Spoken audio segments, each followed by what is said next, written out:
आपला अर्थ आहे लक्षात घ्या। भगवान श्रीकृष्णाचा आणि भगवान श्रीरामाचा असलेला जो अवतार आहे तो परिपूर्णतेला गेलेला आहे। बाकीचे जे अवतार आहेत ते अपरिपूर्णतेला आहेत, परिपूर्णता त्यात नाहीये।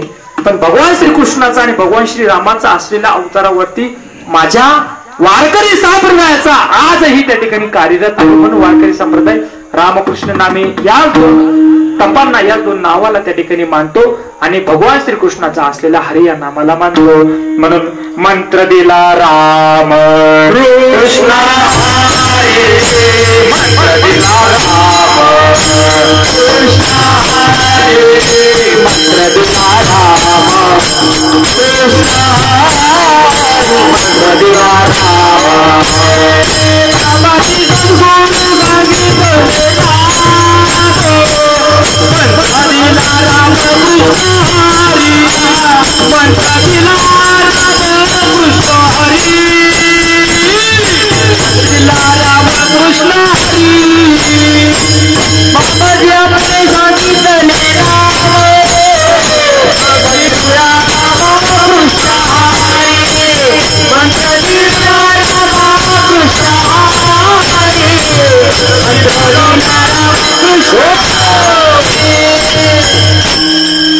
बाबाजी आपुले सांगितले नाम मंत्र दिला राम कृष्ण हरी।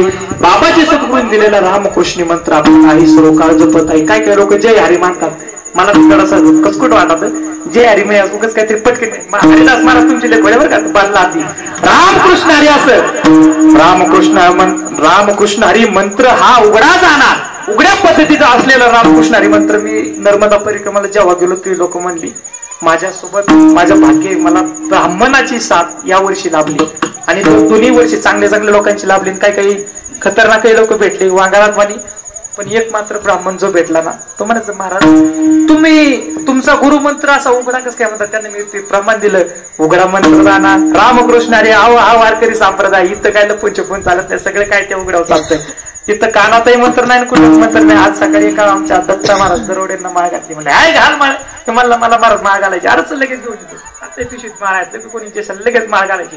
हनुमंताच्या पायाला टेकवले लगेच आपणची देव होय माझ्या विठोबाचा कैसा प्रेम राव आपणची देव होय। आयुष्यात कोणाचं गुरु व्हायचं नाही, आयुष्यात कोणाचं सद्गुरू व्हायचं नाही। त्या भगवान परमात्म्याने जसं कार्य करून घ्यायचं, गुरुने कधीच गुरुला गुरु मानू नये।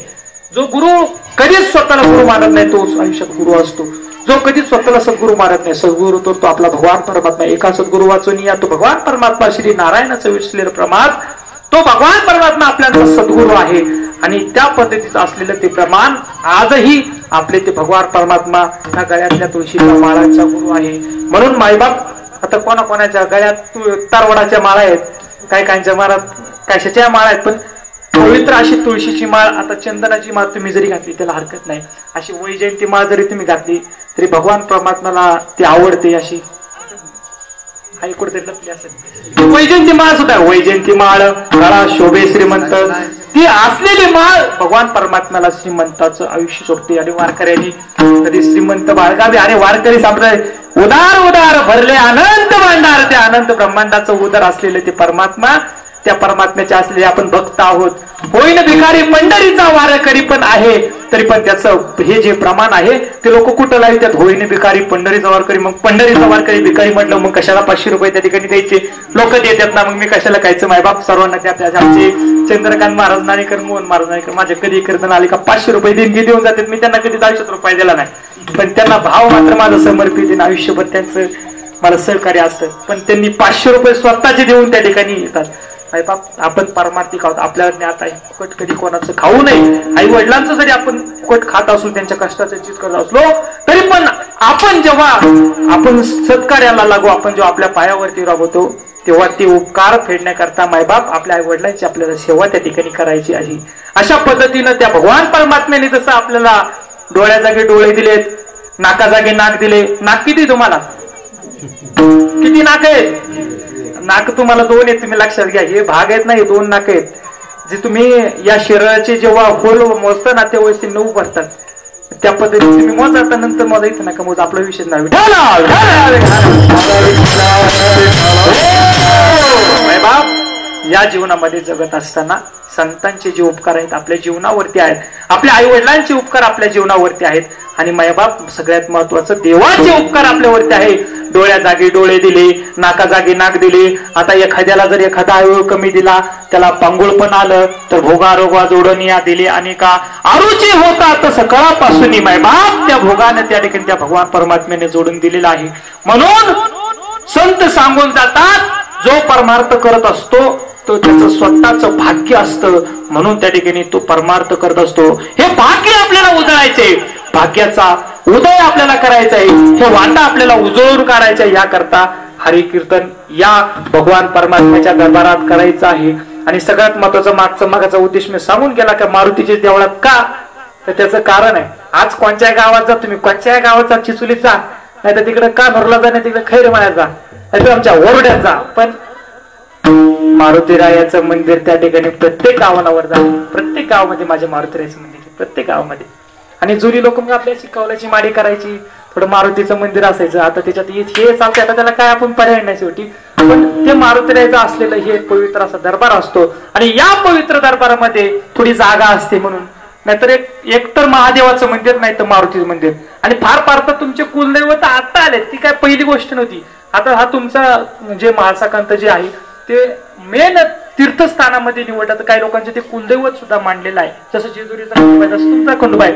आता ही जी ठराविक मंदिरं जो सोडली तर गावोगावी पाहिलं तर मारुतीरायाची मंदिर सोडून आणि महादेवाची मंदिर सोडून तुमची एकही मंदिर त्याची नव्हती. पण ह्या मारुतीरायाचा पवित्र दरबार. मग जुनी लोकांचा विचार, आपले मोहन महाराज, नानीकर महाराज, आमचे नामदेव महाराज असे आले, म्हणले महाराज काय करायचे, ते कीर्तन करायचे, मग विना उभा करायचं, 7 दिवस विण्याचा पारा करायचा. मग काही येतात काय आमचे लोक गावात असे बटर का खातात लोक, चहा. मग येणारे विनेकरांना काय बाबा तुला लाडू खा, बटर खा, नाही तर गुळवणी पी, पण इथं विना घे. मग अशा पद्धतीने चालू असलेला हा अखंड हरिनाम सप्ताह असतो आणि तो 7 दिवस करत असतो. मायबाप एक सांगून जाईल, सांगावं नाही, पण या गादी मात्र आम्हाला ते सांगायचा अधिकार आहे.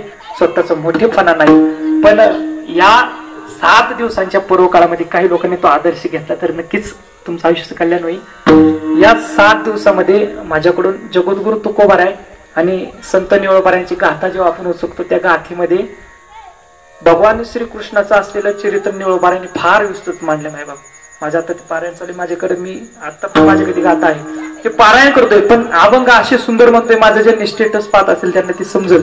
इतके सुंदर आणि सुटसुटीत आणि त्या भावाने गायचं ते अभंग. अहो निवळबाराय स्वतः तुमच्या संग बोलताय, तुमची वाणी शुद्ध, तुमचं शरीर पवित्र शुद्ध होणार आहे. याचं कारण आहे की त्या भगवान परमात्म्याचं 7 दिवस चरित्र माझ्याकडून ते वाचून गेलं. कशा पद्धतीने ते भगवान कृष्णाने केलेलं चरित्र आहे, कशा पद्धतीचं त्या ठिकाणी भगवान कृष्णाला त्या ठिकाणी जन्म घ्यावा लागला. बाप त्या जीवनामध्ये त्या कार्यामध्ये आपण सुद्धा हे करावं. आणि पारायण जो करतो ना नित्यनेमाने करायचं, नदी एका दिवशी जरी नाही झालं तरी हरकत नाही, पण आयुष्यात पारायण हे महत्वाचं आहे. त्या वाणीला ते शुद्धता मिळते पारायण तुम्ही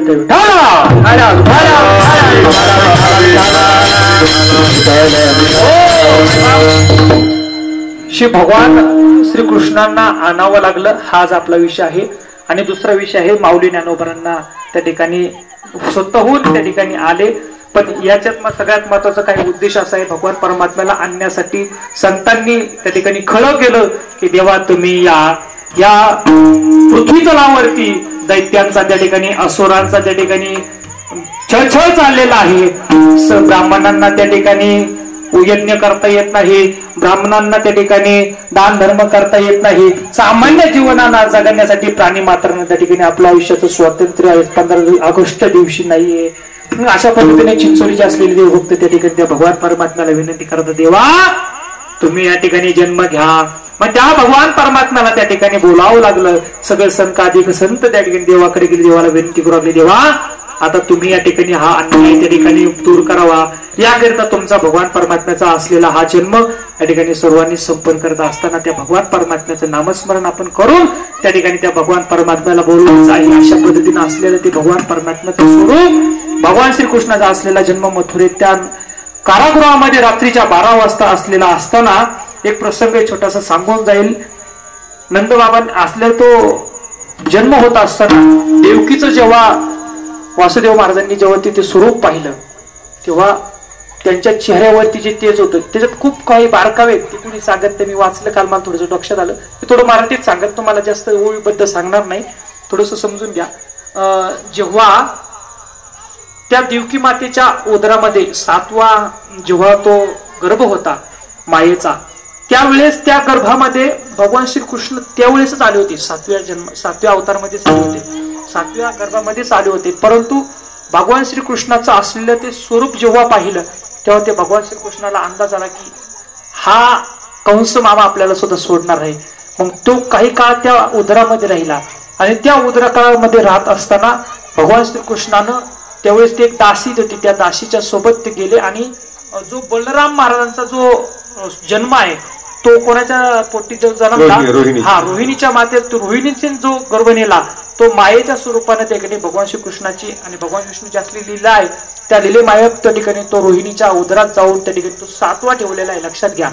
आणि ह्या स्वरूपातून भगवान श्रीकृष्णांनी त्या ठिकाणी 8व्या अवतारामध्ये 8व्या गर्भामध्ये जेव्हा प्रवेश केला, त्या प्रवेशाच्या द्वारे भगवान श्रीकृष्णाचं म्हणजे त्या भगवान परमात्म्याचं येणं जेव्हा देवकी मातेच्या उदरात झालं तेव्हा त्या देवकी मातेचं असलेलं जे तेज आहे ते त्या ठिकाणी निळोबार त्या ठिकाणी व्यक्त करतात की सूर्याचा जसा तेज आहे तसं त्या देवकी मातेच्या चेहऱ्यावरती ते दिसू लागलं. वासुदेव महाराजांनी ते पाहिलं आणि ते बघताच त्यांना कळलं की त्या भगवान परमात्म्याचं येणं आज आपल्या या जन्मामध्ये आहे. आणि हे करण्याकरिता बाप खूप खळं करावं लागतं, खूप तपश्चर्या करावं लागते. मारुतीराया सहज अंजनीच्या त्या ठिकाणी पोटाला आले नाही, ती तप त्यांनी त्या ठिकाणी केलं होतं.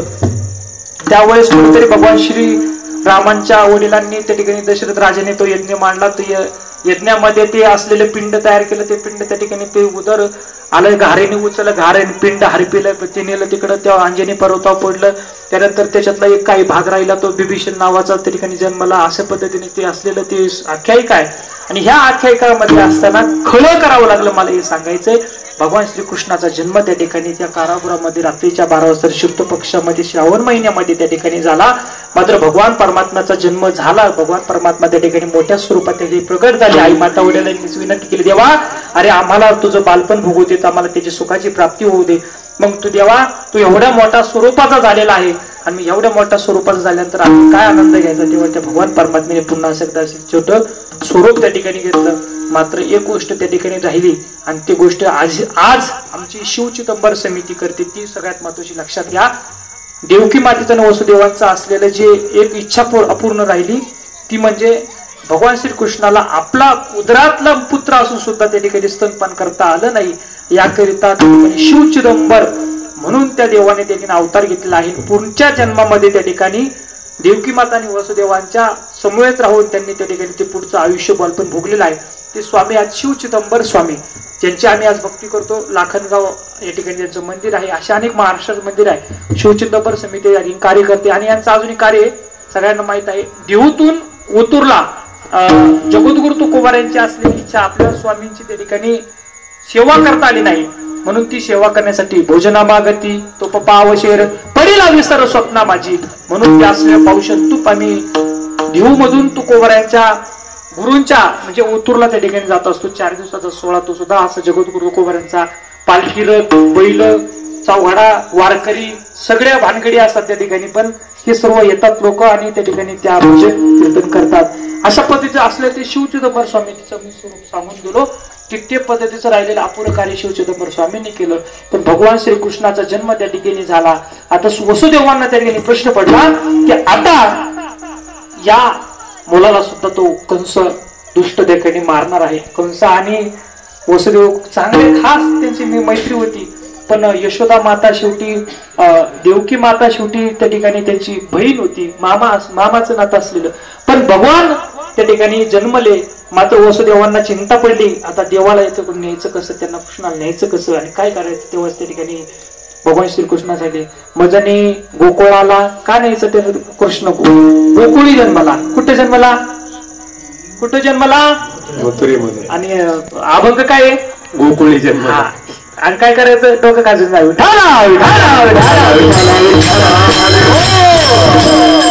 कानोबाचे कोडे इथपर्यंतच. आपल्या अभंगाच्या बाहेर आपण नाही. थोडं जरी गेलो तर आपण परत जागवायचं.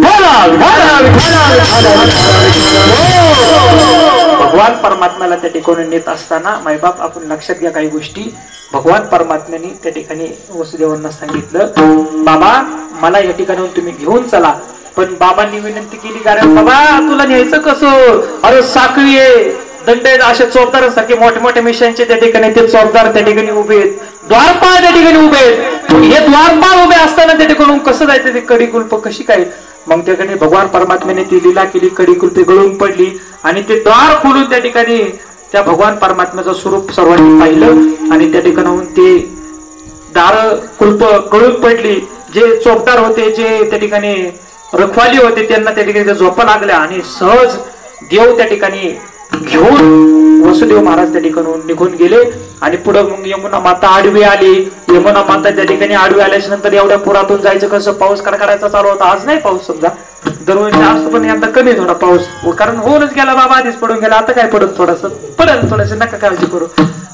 तो कडालेला असलेला यमुना मातेने त्या ठिकाणी वाट दिली नाही. त्याचे कारण का दिले नाही तर तिची एक इच्छा होती की त्या भगवान श्रीकृष्णाच्या पायाला त्या ठिकाणी स्पर्श करावा म्हणून त्या ठिकाणी तिची इच्छा होती. पण आपण म्हणलं असतो हे यमुना वाटे आता नाही जायचं कडे, चला बघा आपलं परत त्या कल्पाच्या कडे जाऊ, हे सामान्य विचार आहे.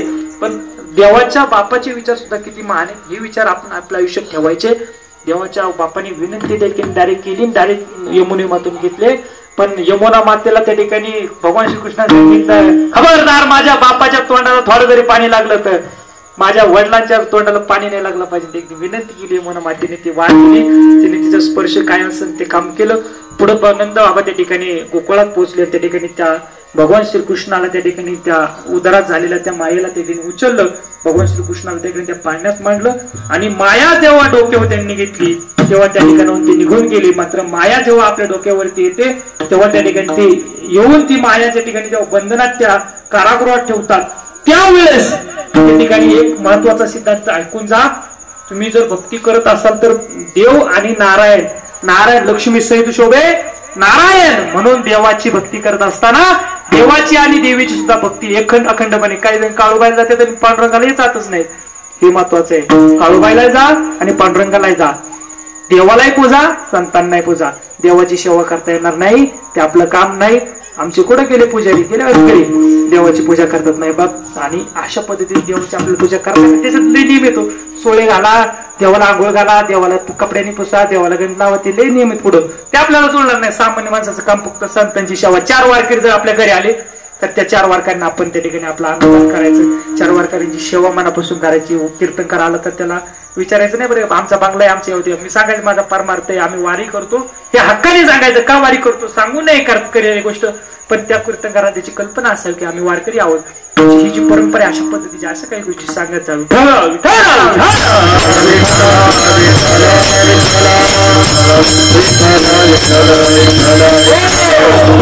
म्हणून मायबाप फुलं उधळायचे का नंतर उद्या 12 म्हणून त्या भगवान परमात्म्याचं स्वरूप त्याकडे गोकुळात झालं. आणि या गोकुळामध्ये चला जा, गोकुळीच्या सुका अंत हरी हा बालक नंदा घरी आनंद तोरणी करती करता गाती हो. म्हणून अशा पद्धतीचा असल्यानंतर गोकुळातला जन्मोत्सव आजच्या दिवशी त्या ठिकाणी पार पडत आहे. विठोबा रखुमाई, विठोबा रखुमाई, विठोबा रखुमाई, विठोबा रखुमाई, विठोबा रखुमाई,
आमच्या गायनाला या ठिकाणी आलेत आज आवर्जून हरिदास महाराज बोराडे, त्यांना लोणी मावळाला कीर्तन गायचे. ती जाती 5 मिनिटात सेवा करा. महाराजांना एक नारळ देते.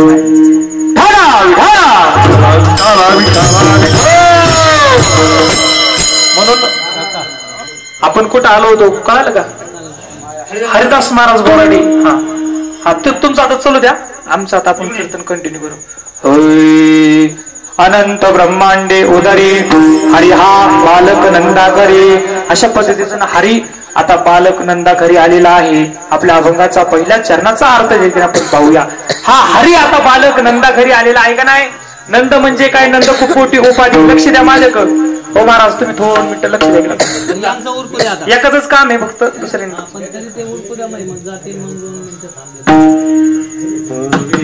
हो अनंत ब्रह्मांडे उदरी. सगळे इकडे बघा माझ्याकडे, तिकडे बघू सगळ्यांनी इकडे बघ मी कीर्तन हा हरी हा बालक नंदा खरी. इकडे बघा तिकडे बघू माझ्याकडे, सगळ्यांचं लक्ष आहे. हा हरी हा बालक नंदा. मला पुढे जाताच येणार नाही. तुम्हाला नाही कळलं तर माझं काय करू नये, आमचं तर रोज चालले. तुम्हाला कळलं पाहिजे, तुमच्या करता आमच्या करता नाही.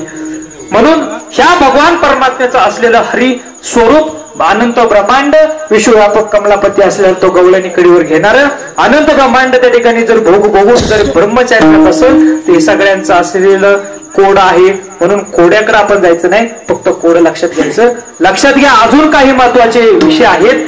भगवान श्रीरामाचा अवतार, भगवान श्रीकृष्णाचा अवतार. कुठे गेले मोहन महाराज? या पुढं. हा तुम्ही पुढे. हा आज तुमचं विसरून गेलं मग अभंग संपन. मला परत उद्या बोलावं तुम्हाला. लक्षात घ्या. नाही मी येणार नाही तसं. लक्षात घ्या. भगवान श्री इकडे बघा. भगवान श्रीकृष्णाचा असलेला हा जन्म आहे आणि 7वा असलेला अवतार भगवान श्रीरामाचा आहे. 8वा अवतार असलेला श्रीकृष्णाचा अवतार आहे. पण या अवतारांमध्ये मोहन महाराज खूप काही अंतर आहे.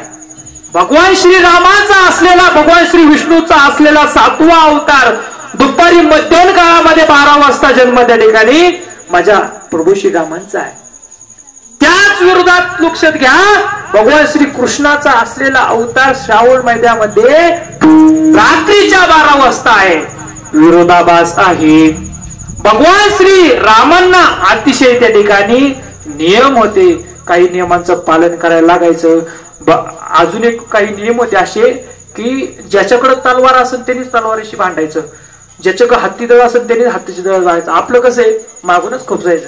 म्हणून ते आयतना आजही देव दानव त्या ठिकाणी पाळत होते. धर्म पाळायची. कुठं? द्वापार युगामध्ये. आजही नियम पाळतायत. आणि मला तो शेवटचा सिद्धांत सांगून द्यायचा, मी तो आत्ताच सांगतो, परत माझ्या लक्षात राहणार नाही. लक्षात घ्या. आणि हा सिद्धांत फार तुमच्या आयुष्यात महत्वाचा आहे. तुमच्या चिंचोलीकरांचं कल्याण त्या गोष्टीने होईल मला मात्र खात्री आहे. लक्षात घ्या. असा सिद्धांत आहे. विठ्ठला भजन करायचं. बाप असा सिद्धांत आहे. सगळ्यांनी बारीक ऐका. फक्त एवढीच गोष्ट ऐका. सगळे ऐकले तुम्ही आता तेवढंच ऐका. मायबाप काही लोक असे असतात की जीवनामध्ये जीवन जगत असताना आजही माझी जेव्हा नर्मदा परिक्रमा झाली तेव्हा मला ही गोष्ट कळली. थोडक्यात विश्वास वाचत समजून त्या गोष्टी जा. त्याचं कारण असं आहे की काही लोक आज तुम्हाला सर्वांना ज्ञात आहे 4 युग त्या ठिकाणी होऊन गेली.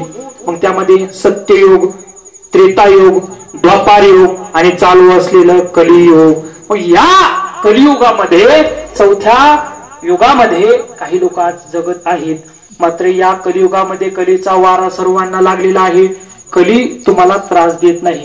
मात्र भगवान श्री कृष्णानं आपला अवतार त्या ठिकाणी पूर्ण केल्याच्या नंतर मथुरा जेव्हा बुडवली, आपलं जे असलेलं राज्य बुडवलं, त्यावेळेस कलीला दिलेलं राज्य आहे. कलीला सांगितली तू पुढचं कार्य कलियुगा माझी करावे कीर्तन, तेने नारायण कृपा करी. या कलियुगामध्ये कीर्तन करायचे, त्यावेळेस तुम्हाला त्या ठिकाणी कृपा होईल. मात्र सिद्धांत माझा ऐकून लक्षात घ्या आणि पुढे घेऊन जा. आज काही लोक तुमच्या कलियुगात जगत आहेत, मात्र कलियुगाचा असलेला वारा त्यांना लागलाय. मात्र कलियुगात जर कलियुगासारखं जगलं आणि कलियुगातल्या गोष्टी जर तुम्ही अंगीकार केल्या ना, तुमचा नाश झाल्याशिवाय राहणार नाही. आणि नाश व्हायला लागलेला आहे, लक्षात घ्या. काही दिवसांनी अजून नाश होणार आहे, पण तुम्ही जर सावध झाले ना, सावध झालो हरीच्या आलो जागरणा, जेथे वैष्णवांचे भार जे जे कार करत तसे पण या गेली झोप होते पाप आले, ते तुका म्हणे तया छाया ओल छाया कृपेची. ही ओली छाया आपल्याला भगवंताची कृपेवरची आपल्यावरती असली पाहिजे, कोरडी छाया आपल्याला नको आहे. आता आपल्या गावात सगळे तळे नाले भरलेले आहेत, आपल्याला आता वरून पाणी सुद्धा येणार, आपली ती कल्पना पूर्ण होणार आहे कधीतरी. पण लक्षात घ्या, कलियुगामध्ये जगत असताना काही दिवस हेच महत्वाचं आहे. द्वापार युग आत्मसात करा, त्रेतायुग आत्मसात करा, सत्ययुग आत्मसात करा. का? त्याचं कारण आहे, जेव्हा आपण द्वापार युगामध्ये जगतो तेव्हा द्वापार युगातले असलेले जे गवळणी आहेत, द्वापार युगामध्ये असलेले जे भक्त आहेत, जे गोपाळ आहेत, ते तुम्ही जर अभंग वाचले तर तुम्हाला लक्षात येईल की देवाचा विरह आम्हाला कधीच नको होता. त्यावेळेस ती लोक भक्ती जगत होते. हे द्वापार मध्ये आपल्याला शिकायला मिळलेलं का नाही महाराज? त्रेतायुगामध्ये जा तुम्ही, त्रेतायुगामध्ये त्या ठिकाणी भगवान श्री रामाचा जन्म आहे. त्रेतायुगामध्ये सुद्धा भगवान श्री माझ्या हनुमंतरायाने दासत्व भक्ती करून दाखवली का नाही? आजही लोक त्या ठिकाणी साधू सेवेला, साधू संतांना मानत होते का नाही? माझ्या शबरी मातेने त्या ठिकाणी काही वर्ष त्यांनी तप केलं, पण त्या ठिकाणी भगवान श्री रामाने त्या ठिकाणी दर्शन दिलं का नाही दर्शन? खरं का नाही? आणि मग हे जर आपल्याला पाहायचं असेल, हे जर आपल्याला देव आपल्याला आणायचा असेल तर द्वापार युगात आणि त्रेतायुगात आपल्याला जगलं पाहिजे. सत्ययुगात आपला विषयच नाही, कारण सत्ययुगामध्ये 1,00,000 आयुष्य वर्ष होतं, त्रेतायुगामध्ये 10,000 आयुष्य वर्ष होतं, तुमच्या द्वापार युगामध्ये 1,000 वर्ष होतं, आणि आता कलियुगामध्ये 100 वर्ष आयुष्य आहे. त्यामध्ये सुद्धा काही अकस्मात, काही लोकांचा मृत्यू, काही लोकांना जन्मतात जावं लागतं. हे जे आहेत ना, हे आपले भोग आहेत. म्हणून मागच्या जन्मातलं जर तुम्हाला सुधारायचं असेल तर परमार्थ आयुष्यात करा, ते सर्व संचित आपलं बदलणार आहे. आणि जे भोग आहे ते भोगावा लागणारच आहे, पण त्याची पात्र तीव्रता कमी असणार आहे. हे विचार तुम्हाला फक्त ब्रह्मज्ञान ज्याचं प्राप्त झालेलं आहे तोच व्यक्ती शकतो.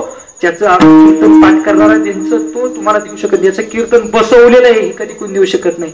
एवढं कीर्तन हा माझं मोडकं तोडकं उद्या पार विश्व कमलपती शेवट म्हणू द्या, किंवा नाही म्हणलं तरी काय हरकत नाही. पण ब्रह्मज्ञान प्राप्त झालेल्या गोष्टी मी कोणाला सांगत नाही, पण आज मारुतीच्या दरबारात तुम्ही एवढीच जण आहात म्हणून तुम्हाला सांगितले. आम्हाला कोणी आम्ही सांगत नाही, आमच्या मुखातून घेत नाही.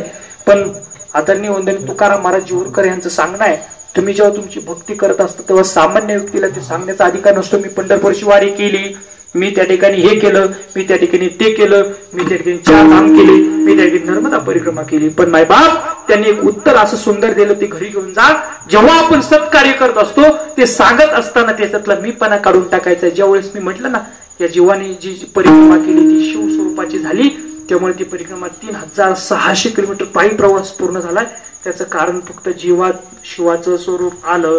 म्हणून माझा अभंग संपला. शेवटकेच आपल्याला की या स्वरूपामध्ये शिवाचं स्वरूप प्राप्त करा, हेच आयुष्यात महत्वाचं आहे. आणि देव हा वेगळा नाही. आपले लोक सगळ्यात महत्वाचं तुकोबऱ्यांचं एक अभंग आहे, लक्षात घ्या. करिता देवार्चन आलं का? ऐकलं का ते अभंग? करिता देवार्चन, देवाची जेव्हा त्याचा अर्थ सांगत होतो, देवाची जेव्हा आपण पूजा करत असतो, ज्यावेळेस त्या घरी आपल्या त्याच काळाला संत येतात, ज्यावेळेस आपल्या पाहुणे वारकरी येतात, त्यावेळेस आपण ती पूजा करत राहायची का? नाही. तुकोबारे सांगतात, संत घरा आले, त्यांना ते जेव्हा संत तुमच्या घरी येतात तेव्हा त्यांचं पूजन करायचं, त्यांच्या पाद्यपूजन करायचं. किती कीर्तनकारांचे तुम्ही महात्म्यांची पाद्यपूजन केली, करत चला. तुमच्या सकाळी मंदिरात जेव्हा सप्ताह असेल ना, त्यावेळेस जे कीर्तनकार आलाय त्यांना ओवाळा. नारदाच्या गादी उभा राहणारा अधिकारी पुरुष असतो, त्या व्यक्तीचं त्या ठिकाणी पूजन झालंच पाहिजे. अखंड हरिनाम सप्ताह तुमचा इथून पुढे तुम्ही पंचक्रोशीत आदर्शवत करा, की असं सगळ्यांनी एका नियोजनात बसा की आपल्याला अशा पद्धतीचं करायचंय, त्या पद्धतीने करा. माझा उवाद संपला. म्हणून आयुष्यात कलियुगात जगत असताना थोडीशी भक्ती त्याच्या स्वरूपात जा. कलियुगात जगत असताना त्रेतायुगाची भक्ती समर्पित करा. शरणत्व भक्ती घ्या. शरण शरणजी हनुमंता तुम्हा आलो रामदूता, काय भक्तीच्या द्या वाटा मज दावा सोबटा. या पद्धतीने असलेली जी भक्ती आहे आयुष्यात ती नक्की करा. आयुष्यात सुंदर झाले शेअर राहणार नाही, पण तुम्हाला सांगणार नाही. पण ह्या आजच्या पूर्व काळावरती आपलं तर माऊली ज्ञानोबा यांचं राहूनच गेले. 5 मिनिटात सांगत होतो. माऊली ज्ञानोबा यांचा जन्म, माऊली ज्ञानोबा यांच्या जीवनामध्ये विठ्ठलपंत कुलकर्णी आणि रुक्मिणी माता यांनी केलेला अट्टहास की आम्हाला पुत्र त्या ठिकाणी चांगले व्हावे. हेच पुत्र त्या ठिकाणी असत असताना त्यांना स्वप्न दृष्टांत झाला की ब्रह्मा आणि विष्णू महेश आणि माया तुमच्या त्या ठिकाणी पोटेला 4 पोर जन्माला येणार आहेत. पण हे करण्याच्या अगोदर विठ्ठलपंत कुलकर्णींचा विवाह रुक्मिणी मातेशी झाला. काही दिवस त्यांनी तो संसार केला आणि हा संसार आपला प्रपंच करत असताना त्यांनी त्या ठिकाणी आपल्या आयुष्यामध्ये संन्यास घ्यावा असं त्यांना वाटू लागलं. त्यांनी ते स्वीकारलं सुद्धा. काही वर्षांनी त्यांना मग आपल्या छत्रपती संभाजीनगर जिल्ह्यामध्ये पैठण गाव आहे आणि गोदावरी नदीच्या तीरी त्या ठिकाणी तो त्यांचा आपे गावात जन्म त्या ठिकाणी 4 मुलांचा त्या ठिकाणी झाला.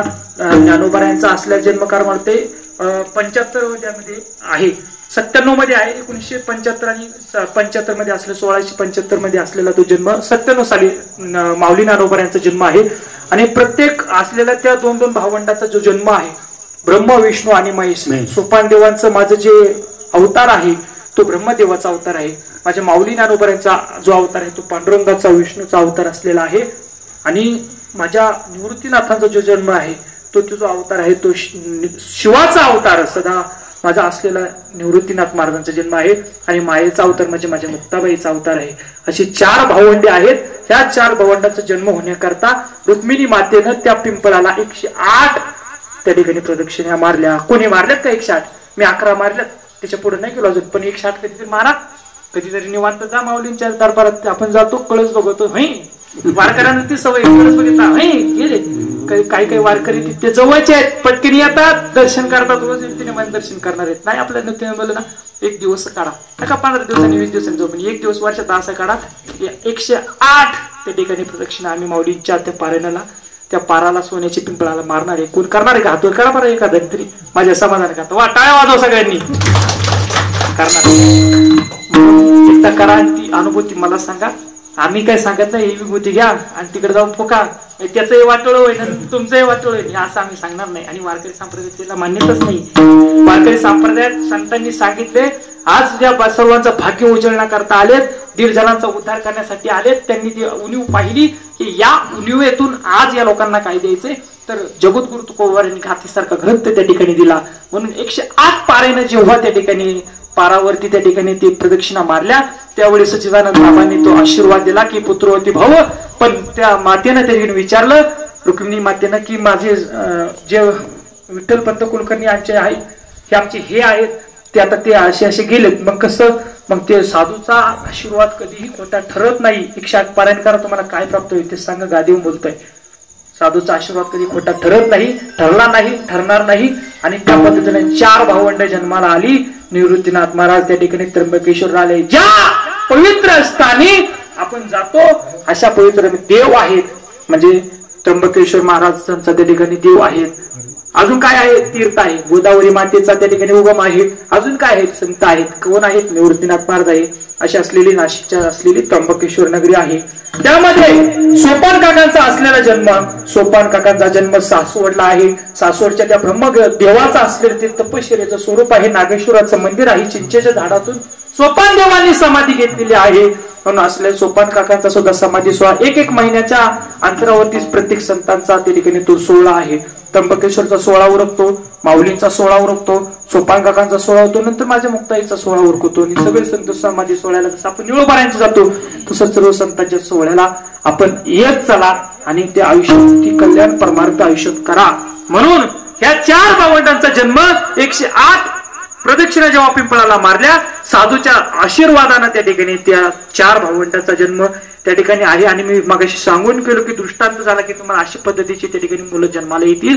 तीच मुलं आज या विश्वाचं कल्याण करण्यासाठी ज्ञानेश्वरी सारखा ग्रंथ त्या ठिकाणी, सोपान देवी सारखा ग्रंथ, माझ्या मुक्ताबाईंनी चांगदेव पाशिष्टी सारखा ग्रंथ त्या ठिकाणी, चांगदेवांना त्या ठिकाणी 1600 वर्ष जगणाऱ्या त्या चांगदेवाला त्या ठिकाणी 1400 वर्ष जगणाऱ्या चांगदेवांना त्या ठिकाणी उपदेश केला. चांगदेव पाशिष्टी लिहिली.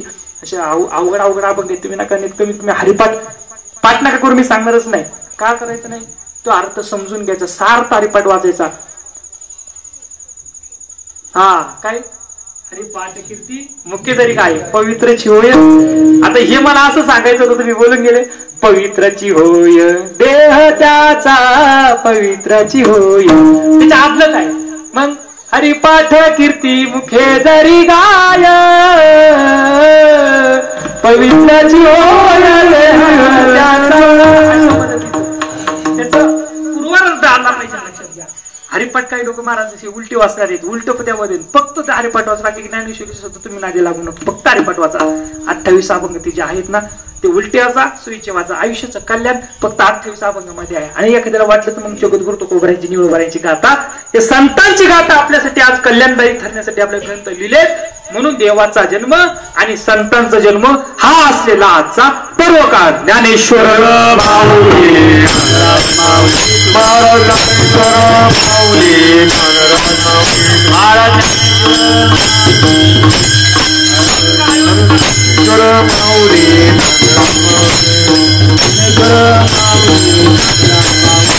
ज्ञानेश्वर माऊली ज्ञानराज माऊली तुकाराम माऊली ज्ञानेश्वर ज्ञानेश्वर माऊली ज्ञानराज माऊली तुकाराम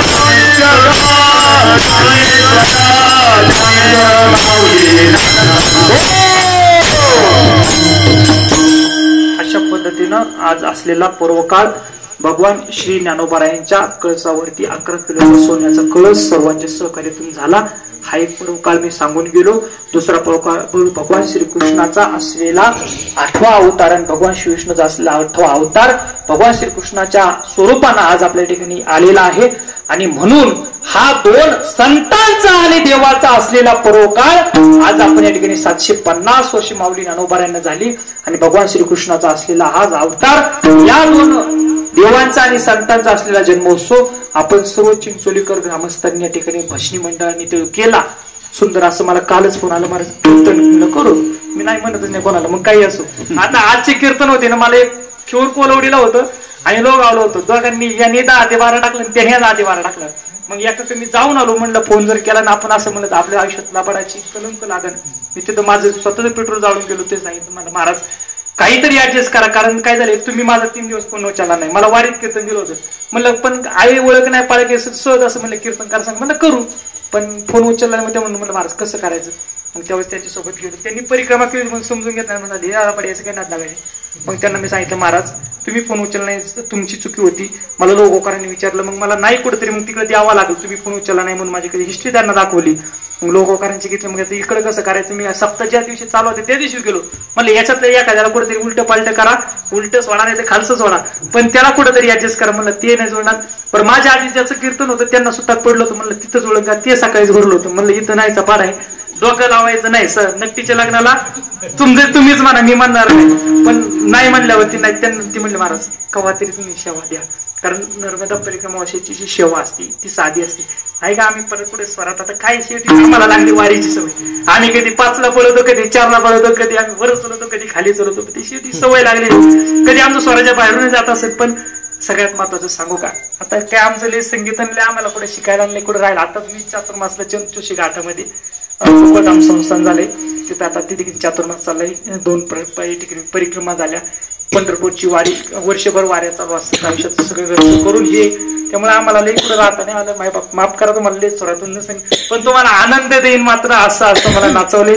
तुम्हाला जे वाटेल ते कीर्तन मी दिले. आणि मी तुम्हाला आधीच सांगितलं, मला तुम्ही दोघं असले ना मला काहीच लागत नाही. अहो हे सोने आपण हे तुम्ही लक्षात घ्या, हे सोने हे गावाचं वैभव आहे. हे आम्हाला कळणार आहे, सगळ्यांना कळतंय. मात्र तुम्ही हेच करा, काय नका लय कीर्तन करायला सांगायचं. लय भाऊ प्रमाण देऊन आमची पाठ नाही. आम्हाला जेवढं आहे ना आम्ही तेवढंच म्हणन. आणि नाही तुला आलं तर तुला तू म्हण, आम्ही मागं म्हणन. हा नाही खरं हे ठरवून घ्यायचं की बा आम्हाला जुळत नाही, तुझं लय ना तू तुझ्या पशी ठेव. आम्हाला जेवढं समजतंय तेवढं सांग, आम्हाला जेवढं येते तेवढं हे बोलून घ्यायचं. पण सोहळे करत चला, आयुष्याचं कल्याण हे आपल्या सोहळ्यातूनच होते. म्हणून या कीर्तनाद्वारे तुम्ही सर्व मायबाप, गर्दी उभी राहिली, मला गर्दी नकोच असती म्हणून गर्दी ऐकणारी सगळ्यांचं लक्ष काय होतं, कीर्तन करत असताना आमच्या सगळ्यांचं लक्ष गेलं पाहिजे. आणि कीर्तन अशी माणसात असो, स्टेजवरती नसो, तमाशान मग कीर्तनात फायदाच करायला फरकच करायला. मोकार साऊंड मोठमोठे लावायचे. पण आजही सुंदर अशी मला सेवा आणि साऊंड आपल्या शिक्षकांत महाराजांनी दिला. तिची सुंदर तुम्ही सर्व मायबापांनी हार आणले मोठमोठाले. आता इथून पुढे एक नियम चालू करा, कीर्तनकाराचा उष्टार याला वापरायचा पाखवादाला. पण विनेकराला सेपरेट आणलाय, दोघांनी आणलाय, दोघांचे कौतुक करतो. आज अन्नदान आजचं फराळदान जे आहे तुमचं दोघांचं आहे, त्याचं नाव तुम्हीच घ्या. आता मलाही माहिती नाही, फक्त तुमचं नाव माहिती आहे. पण हा केर भाऊ आणि हेच ना मोहन महाराज नाणेकर दोघांसाठी टाळ्या वाजवा एकदा. आज फराळ त्यांनी दिलेला आहे. त्या पद्धतीनं तुमची सेवा चांगली चालू आहे. सुंदर साथ संगत. आज आपले चिंचोलीचं भजन म्हणजे ते टाळकरी जे आहेत ना, असे फिक्स टाळ ठेवा की वरड्याला लागले तर वरड्याची, चिंचोलीला लागले तर चिंचोलीची. काय तासभर टायमानी काय कुठं पाईपलाईन फुटत नाही काय नाही, नाणेकर महाराज तुम्ही लक्षात घ्या. त्यामुळे तुम्ही टाळवाल तर तुमची पाईपलाईन सगळ्यात पांढरून जोडून देईल, ती कशी जोडून देईल ते मला नाही माहिती. पण लक्षात घ्या, तुम्ही आयुष्यात कल्याण करा. आणि आपली माणसं जी आहेत, मी म्हणणारच नाही मोठी करा, काय करायचं मोठं करून, आहे ते देऊ देतोय, ते ठेविले आणि ते तैशीची राहायची लय हिंडण्यापेक्षा लय प्रसिद्ध होण्यासाठी आयुष्यात मागे सांगून सिद्ध राहा, ते आयुष्याचं कल्याण होणार आहे. म्हणून माय बाप तुम्ही जी सेवा दिली मला जशी करता आली तशी मी आधीच म्हणून गेलो, घ्यावी माझी सेवा. लय पाठ आहे माझा, लय मोठा नाही, पण चाली मात्र दणकून आहे, चाली मात्र कुठं सुटणार नाही. म्हणून पुढे आता अजून तुम्हाला चाली मी सांगेन. त्यामुळे आता मारुतीरायाच्या चरणी झालेली सेवा भगवान श्रीकृष्णाच्या चरणी, भगवान श्री माऊली ज्ञानोबारायांच्या चरणी, निळोबारायांच्या चरणी समर्पित, भगवान श्री म्हाळसाकांतच्या चरणी समर्पित करतो. उपस्थित असणाऱ्या प्रत्येक सज्जनांना झालेलं कीर्तन शिव तुमच्या चरणी, सर्वांच्या चरणी, गुरुवरांच्या चरणी समर्पित करत असताना या वाणीतून काही जर अपशब्द गेले असतील तर ते माझ्या बुद्धीचे दोष समजा. पण जे उचित आहे ते संतांचं आहे, ते भगवंताच्या कृपेचं आणि माझ्या साधनेचं आहे. म्हणून त्या साधनेतून जे फळ तुम्हाला जे मिळालंय, जे तुम्हाला प्रसाद मिळालाय, प्रसाद देऊनी मुक्त केला भानुदासाचे कुळे, एकनाथांचा जन्म जेव्हा झाला तेव्हा ठिकाणी तो प्रसाद आपल्याला मिळतो. हे हरिनामाचा प्रसाद, हरिनामाचा खिचडी काला आपल्या आयुष्यात करत राहा. याच कल्याण आपल्या आयुष्याचं होणार आहे. अन्नदान करत असताना मूर्त्या मिळाला ना, भाकरी खात नाही, इकडून तिकडून आला असं म्हणायचं नाही. विठ्ठल रामकृष्ण हरी, रामकृष्ण हरी, रामकृष्ण हरी असं म्हणत चला आणि हे भजन करत चला. तेव्हा त्या अन्नावरती दोष लागणार नाही. अन्नाला दोष जर लागले तर आपल्या आयुष्यात आपल्याला माहिती असेल, एखादं पाठ करताच तो विसरतो. ती खूप नियम आहेत की अन्नाचे दोष कसे लागतात, ते नियम असतात. पण तुम्हाला तुमच्या डोक्यात बसणार नाही, सांगण्यात काय अर्थ नाही. म्हणून शेवट नेहमी सांगून जाईल, आपुल्या बळी नाही मी बोलत सखा कृपावंत वाचा ज्याची, साळुंकी मंजुळ बोलत सेवानी, शिकवी कांधनी काय म्या पामरे बोलावी उत्तरे, त्वरी त्या विश्वंभरे बोलविले, तुका म्हणे कोण जाणे त्याची कळा, वागवी पांगोळा पायाविन. जे बळ दिले ते मारुतीरायानं तुमच्या सर्वांच्या आशीर्वादाचं आहे. पुन्हा एकदा सर्वांना धन्यवाद. झालेली सेवा समर्पित. वाकड्या तिकडे शब्द असेल तर काप कार्प उपरणं असेल ते घ्या आणि कुठं डोटपका असेल त्या सोडून द्या. मात्र चांगले विचार नका सोडून देऊ. चांगले विचार या इथं ठेवा आणि इथून बांधून ठेवा. दोन्ही कानाने ऐका, ते कानं बंद करून घेण्यात एकूण फुकलं निघून गेलं तसं नको व्हायला. आणि ते होणार नाही. मला विश्वास आहे. ही वाणी आजपर्यंत खोटी ठरलेली नाही. उद्या दुसऱ्या दिंडीत मी जरी प्रवचन केलं, चौथ्या दिवशी तो माणूस येतो म्हणतो, महाराज तुम्ही केळीचं उदाहरण सांगितलं ना, आम्ही पाय त्याच्यावर टाकला पडलो, ही माझ्यामुळे एकाची दुसऱ्याची वारी कुठली, तर मी केळी खात असताना महाराज मला ते लक्षात आलं तुमचं, मी केळीची जे साल आहे ना ती पडायला टाकली. आता मी सगळ्या दिंड्या दिसता कुत्र्यासारखा इकून हिंड तिकून हिंड, इकून माझा धंदाच आहे. कारण ह्या प्रत्येक लोकांपर्यंत पोहोचलंच पाहिजे. एक दिंडी फक्त पकडायची तिथं आपलं नाहीये. आमचं काम आहे प्रत्येक दिंडीत पोहोचायचं, प्रत्येक व्यक्तीची काळजी घ्यायची, प्रत्येक व्यक्तीने विचारायचं, त्याची शक्य घेत असताना त्याला काय लागते काही नाही, ह्या सगळ्या गोष्टी, त्याचा संपर्क, त्याला कशाची गरज आहे, ज्ञानाची आहे का अज्ञानाची आहे, हे महत्वाचं आहे. म्हणून हे करत असताना, हे हिंडत असताना, या लोकांची काळजी घेत असताना, जेव्हा ते आपण कळीची साल उचलतो, ते बाजूला टाकतो, तेव्हा सत्कार्य घडतं. आणि खायला तिथंच टाकायचं अशी लोकांची सवय. पण ती जर मोडली तर असे लोक सांगतात मला की महाराज आम्ही असं पाळलं. हे का सांगितल्याचं कारण आहे, ही वाणी आजपर्यंत फेल गेली नाही. आणि जे लोकांपर्यंत जो विश्वास पडलाय तो आज सत्य ठरलाय ना, सत्य ठरणार आहे. अजून तर खूप मोठ्या साधना करायच्यात की ती सिद्ध पुरुषाच्या प्रवृत्ती प्राप्ती आहे, पण ती आज आयुष्यात केल्याशिवाय राहणार नाही. ही सेवा करत असताना पुन्हा एकदा सर्वांना मनपूर्वक धन्यवाद देतो. मला आता लोहगावला जायचे, आयुष्य सावकाश जाईल, तुम्ही काळजी करू नका. भगवान परमात्मा देवी पोहोचवतील. पुन्हा सर्वांना धन्यवाद देतो. झालेली सेवा समर्पित करत असताना सर्वांना धन्यवाद देऊन वाणीला या ठिकाणी पूर्ण विराम. विठ्ठल जय जय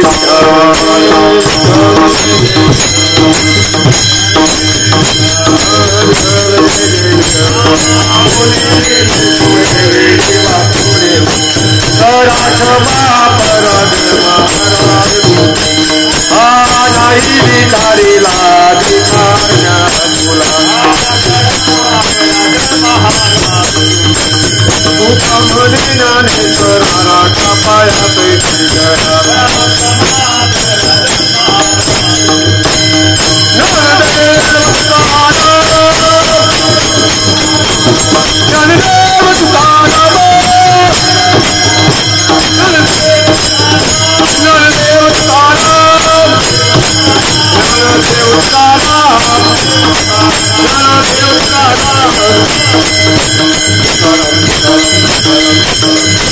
Thank you.